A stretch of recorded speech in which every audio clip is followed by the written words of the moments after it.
रात के ठीक 12 बजे उत्तर भारत के एक छोटे से गांव नवलीपुर में अचानक सारे कुत्ते एक साथ भौंकने लगे। पूरे गांव की बत्तियां एक पल को टिमटिमाई और फिर चारों तरफ इतनी गहरी खामोशी छा गई जैसे किसी ने हवा तक को कैद कर लिया। उस रात गांव के बीचों बीच बने उस पुराने पीपल के पेड़ के नीचे जमीन पर चूने से बना हुआ एक बड़ा सा चक्र चमक रहा था और उसके बीचों बीच बैठा था गांव का ओछा। काली राख से सना चेहरा, आंखों में पागलपन और सामने रखी थी 7 ताजी मिट्टी की ठेलियां, जैसे अभी अभी किसी की कब्र से निकाली गई हो। कहते हैं उस ओझा ने ऐसा टोना किया कि अगली सुबह तक पूरे गांव में मौत का साया फैल चुका था। नवलीपुर छोटा सा खेती बाड़ी वाला गांव था। चारों तरफ गेहूं के खेत, दूर तक जाते कच्चे रास्ते, एक पुराना शिव मंदिर और मंदिर के पीछे लगा वो अकेला पीपल का पेड़ जिसके नीचे कोई नहीं बैठता था।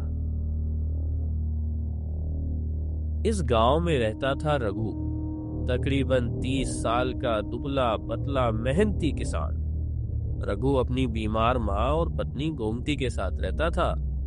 पूरे गांव में सब उसे ईमानदार और नेक मानते थे, मगर किस्मत ने उसके हिस्से में हमेशा संघर्ष ही लिखा था।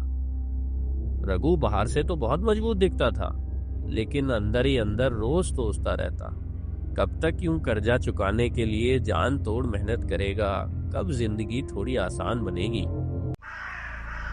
गांव में एक जगह थी जिसे सब मनुष्य मानते थे, पुराना पीपल का पेड़। लोग कहते थे सालों पहले वहां किसी तांत्रिक की मौत हुई थी। उसके बाद से जो भी उस पेड़ के नीचे रुकता या रात में उसके पास से गुजरता 2-3 दिन में बीमार पड़ जाता या किसी अजीब हादसे का शिकार हो जाता। बूढ़े लोग बच्चों को डरा कर कहते, पीपल के नीचे रात को मत जाना वरना वो पीछे लग जाएगी। किसे, यह कोई साफ साफ नहीं बता पाता, बस सब जानते थे पीपल और मौत का कोई पुराना रिश्ता है।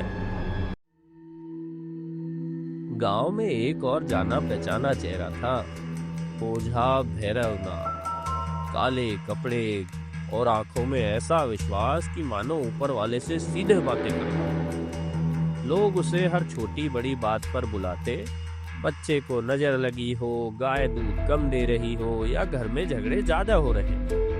भैरवनाथ हर बात का जवाब टोने टोकते से देता और अजीब बात यह थी, कई बार लोगों को सच में फर्क भी महसूस होता था। लेकिन किसी को नहीं पता था कि भैरवनाथ अब सिर्फ लोगों की मदद नहीं कर रहा था, वो कुछ और बड़ा, कुछ और खतरनाक करने की तैयारी में था। रघु के खेत 3 साल से लगातार सूख रहे थे। कर्जा बढ़ता जा रहा था, ऊपर से उसकी माँ की तबीयत बिगड़ी जा रही थी। गांव का डॉक्टर भी हार मान चुका था। रघु बाहर से हिम्मत दिखाता, पत्नी को भी समझाता कि सब ठीक हो जाएगा, लेकिन अंदर ही अंदर उसे लगता था कि जैसे कोई अदृश्य हाथ उसकी पूरी जिंदगी को धीरे धीरे निचोड़ रहा है। रघु बाहर से हिम्मत दिखाता, पत्नी को भी समझाता कि सब ठीक हो जाएगा, लेकिन अंदर ही अंदर उसे लगता था कि जैसे कोई अदृश्य हाथ उसकी पूरी जिंदगी को धीरे धीरे निचोड़ रहा है। रघु सुन, लोग कह रहे थे भैरवनाथ ओझा से मिल ले, शायद वो कुछ उपाय बता दे तेरी माँ के लिए और खेतों के लिए भी। टूने टोटके से खेत में पानी आएगा क्या गोमती? लेकिन से आगे आने वाला हर फैसला इंसान खुद से ज्यादा मजबूरी के लिए लेता है, और उसी मजबूरी ने उस रात रघु को ओझा भैरवनाथ के दरवाजे तक पहुंचा दिया। गांव के किनारे कुएं के पास बने एक टेढ़े मेढ़े रास्ते से होकर रघु ओझा की कुटिया की तरफ चला। कुटिया के चारों तरफ सूखे नीम के पेड़, पेड़ों पर बंधे लाल कपड़े और जगह जगह पड़े नींबू मिर्च के पुराने सूखे टोकटे। कुटिया के अंदर घुसते ही उसे धुएं और कुछ गले हुए जैसी बदबू का मिश्रण महसूस हुआ। दीवारों पर काले धागों से लटकी हड्डियां, कोनों में पड़े मिट्टी के घड़े और बीच में जलती एक मोटी सी काली बाती। आ गया रघु, देर लगा दी तूने। रघु चौंक गया। उसने तो दरवाजा हल्के से ही खटखटाया था, फिर भी ओझा को कैसे पता चला कि कौन आया है? आपको कैसे पता चला कि मैं हूँ? जिसके भाग्य का बोझ भी महसूस हो जाए हवाओं को, उसका नाम जानने के लिए पूछा थोड़े ही जाता है रघु। बैठ। रघु बाहर तो बैठ गया, पर अंदर ही अंदर उसका दिल जोरों से धड़क रहा। उसे पहली बार लगा कि शायद ये आदमी साधारण नहीं है। तेरी माँ, तेरे खेत, ये सब ऊपर ऊपर की बीमारी है। असली रोग तो तेरे पूरे गांव पर लगा हुआ है रघु। ये गांव बंधा हुआ है। बंधा हुआ है? किसके द्वारा? ओझा ने काले घड़े में झांका, अपनी उंगली से उसमें कुछ घुमाया और फिर ऐसा देखा जैसे उसे पानी के अंदर कुछ दिखाई दे रहा हो। बहुत पुराना है ये बंधन। जिस पीपल के नीचे से तू रोज गुजरता है ना, वही इसकी जड़ है। अगर इसे नहीं तोड़ा तो तेरे घर की नहीं, पूरे गांव की चिताएं एक एक करके जलेंगी। रघु का गला सूख गया। उसे लगा जैसे अचानक जमीन थोड़ी हिल सी गई हो। बाहरी कानों को ये सब अंधविश्वास लगता, लेकिन उस घड़ी रघु को ओझा की हर बात सच लग रही थी। तो फिर क्या करना होगा ओझा जी? टोना करना होगा, बड़ा टोना। गांव को बांधने वाली शक्तियों को तोड़कर, उन्हें मोड़कर तेरी तरफ करना होगा, वरना तू भी नहीं बचेगा और ये गांव भी। रघु को एहसास नहीं था कि जिस उपाय की तरफ वो झुक रहा है, वही आगे चलकर पूरे गांव की मौत का कारण बन जाएगा।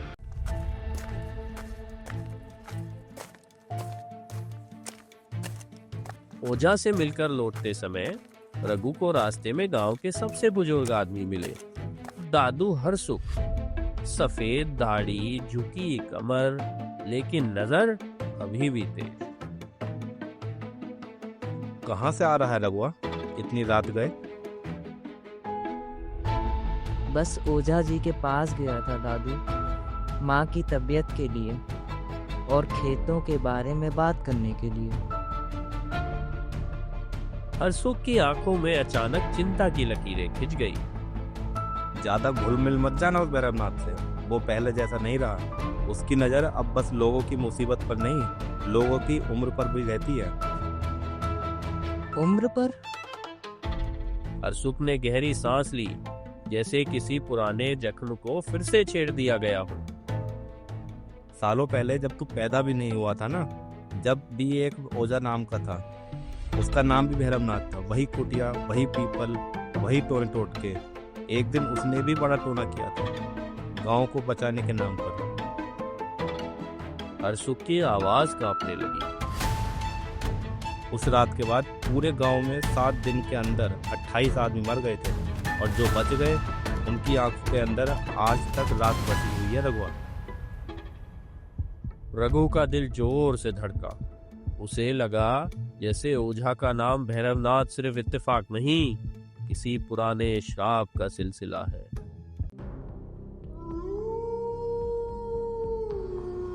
अमावस्या की रात तय हुई। ओझा भैरवनाथ ने कहा, आज की रात के बाद तेरी किस्मत बदल जाएगी रघु। बस तू हिम्मत रख, जो भी हो बीच में टोना मत छोड़ना। आधी रात होने को थी। पीपल के नीचे चूने से बना बड़ा सा चक्कर, बीच में बैठा ओझा, चारों तरफ रखे मिट्टी के दिए जिनमें लाल तेल जल रहा था। रघु घबराहट से बार बार अपनी हथेली पोंछ रहा था। काली शक्तियां, टूटे बंधन, इस गांव से निकलकर अब एक जगह बन जाओ। काली शक्तियां, टूटे बंधन, इस गांव से निकलकर अब एक जगह बन जाओ। रघु बाहर से तो स्थिर बैठा था, पर अंदर ही अंदर चीख रहा था, ये सब ठीक है ना? कहीं माँ, कहीं गांव के साथ कुछ, लेकिन मजबूरी के हाथों बंधा वो वहीं बैठा रहा। जैसे जैसे मंत्रों की गति बढ़ती गई, हवा तेज होती गई। दिए एक एक करके फड़फड़ाने लगे। पीपल की टहनियां ऐसे हिल रही थी जैसे किसी ने उन्हें पकड़कर झंझोड़ दिया। टोना खत्म होते ही ओझा ने अचानक सब दिए बुझा दिए। अंधेरे में सिर्फ उसकी आंखें हल्का सा चमकती दिखी। काम हो गया है, अब देख कैसे हाल बदलता है सबका। अगली सुबह पूरे गांव को पहली मौत की खबर मिली। गांव के सबसे अच्छे सेहतमंद इंसान जग्गा, जो हर रोज सुबह सुबह पहले कुएं से पानी भरने जाते थे, मरे हुए मिले। चेहरा काला पड़ा हुआ, आंखें पूरी खुली हुई, जैसे आखिरी सांस तक किसी अदृश्य डर को घूरता रहा हो। उसके बाद हर दिन कोई न कोई मरने लगा, कभी खेत में, कभी आंगन में, कभी रास्ते में चलते चलते।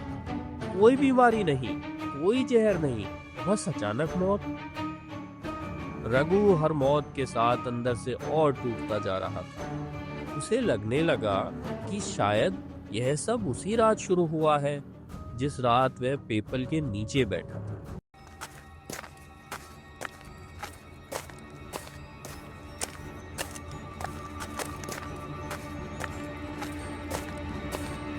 ओझा, ये क्या किया तूने? गांव मर रहा है। तूने कहा था सब ठीक हो जाएगा। ठीक हो रहा है रघु। जो कमजोर है, जो इस श्राप का भार नहीं उठा सकते, वो जा रहे हैं। जो बचेगा वही असली हकदार होगा इस जमीन का। और तू तो बच ही जाएगा। रघु को पहली बार समझ आया, ये टोना गांव को बचाने के लिए नहीं, चुनने के लिए किया गया था। भैरवनाथ खुद को भगवान समझकर फैसला कर रहा था कि किसकी मौत होगी और किसकी जिंदगी बच जाएगी। रघु के भीतर डर के साथ साथ अब गुस्सा भी जाग चुका था। उसे लगा अगर आज वो कुछ नहीं करेगा तो अगली चिता शायद उसके अपने घर में होगी।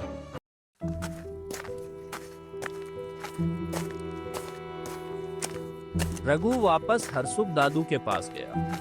इस बार उसने सब कुछ बता दिया। टोना, पीपल, मौतें। हरसुख चुपचाप सुनते रहे। जो ओझा तुझे मिला है रघुआ, वही उस पुराने ओझा भैरवनाथ का पोता है। और तू जिस टोने में बैठा था, वही चक्र, वही रात, वही अमावस्या सालों पहले भी दोहराई गई थी। हरसुख ने बताया कि पुराने समय में भी जब गांव पर सूखा पड़ा था, उस भैरवनाथ ने यह कहकर टोना किया था वे गांव को बचाएगा। नतीजा 28 मौतें। हमने तब भी कुछ नहीं किया, डर गए थे। सोचा टोने के खिलाफ गए तो और नुकसान होगा। पर गलती ये थी कि हमने उसे भगवान मान लिया था, जबकि वो खुद श्राप था इस गांव के लिए। उस रात रघु ने फैसला किया, या तो आज ये सिलसिला खत्म होगा या आज रात वो खुद खत्म होगा। हाथ में मिट्टी का तेल, माचिस और हरसुख दादू की पुरानी दी हुई एक लोहे की छुरी लेकर वो पीपल की तरफ बढ़ने लगा। ध्यान रखना रघुआ, पीपल सिर्फ पेड़ नहीं रहा, अब उसमें बांधी गई हैं वो सारी चीजें जिसने ओझा अपना खेल खेलता है। जो जलाना पूरा जला देना।